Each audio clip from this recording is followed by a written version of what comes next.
Stone ಐತೆ ಅಂತ ಹೇಳಿದ್ರು. ಅವಾಗ ಹಿಂಗೆ ಫೇಸ್ಬುಕ್ ಅಲ್ಲಿ ನೋಡಿ ಅಮ್ಮನ ಹರ್ಸ್ಕೊಂಡಿದ್ದು.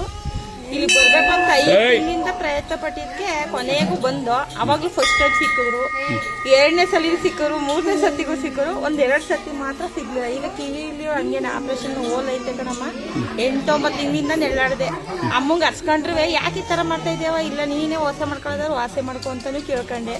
ಒಟ್ಟಲ್ಲಿ ಇಲ್ಲಿ ಬಂದು ಹೋದಾಗ್ಲಿಂದ ನನ್ಗೇನು ಸಮಸ್ಯೆ ಇಲ್ಲ ಅಣ್ಣ. ಹುಷಾರಾಗಿ ಇಲ್ಲ ಎರಡು ನನಗೆಲ್ಲ ಕಿಡ್ನಿ ಸ್ಟೋನ್ ಐತೆ ಅಂತ ಹೇಳಿದ್ದು. ಕಿವಿದು ನನಗೆ ಪ್ರಾಬ್ಲಮ್. ಇವ್ರಿಗೆ ಅಂದ್ರೆ ಬಿದ್ದಿದ್ರು ಒಂದು 6 ತಿಂಗಳು ಆದ್ಮೇಲೆ ಫುಲ್ ಕೈ ನೋವು ಅಂದ್ರು.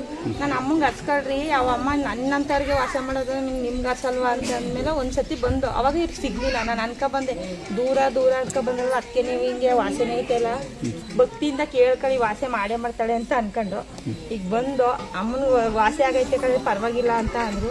ನೆನ್ಕೊಳ್ಳೋಣ ಏನು ಮಾಡೋದೇನು ನಾವು ವಾರಗಳು. ಈಗ ಶುಕ್ರವಾರ ನಾನು ಮಾಡ್ತಿರ್ಲಿಲ್ಲ, ಅಮ್ಮನಿಗೋಸ್ಕರ ಶುಕ್ರವಾರನೂ ಮಾಡ್ತಾ ಇದ್ದೀನಿ. ಈಗ ಒಳ್ಳೇದಾಗೈತೆ, ನಮ್ಗೇನೋ ಅಂತ ತೊಂದರೆ ಇಲ್ಲ. ಯಾವ ತಿಂಗಳು ತೀನಸಿತ್ರ ಭಾಳ ಖುಷಿ ಆಗುತ್ತೆ ನಿಮ್ಮ ಬಗ್ಗೆ. ನನಗೆ ಹೆಮ್ಮೆ ಅನ್ಸುತ್ತೆ, ಯಾಕಂದ್ರೆ ಭಕ್ತಿ ದೊಡ್ಡದು ಅಲ್ಲ. ಒಂದು ಕ್ಲಾಸ್ ಆಗಲ್ಲ ಊಟ ಆಗ್ತದೆ, ಆಮೇಲೆ ಸಾಯಂಕಾಲ 8 ಕೊಡ್ತೀನಿ.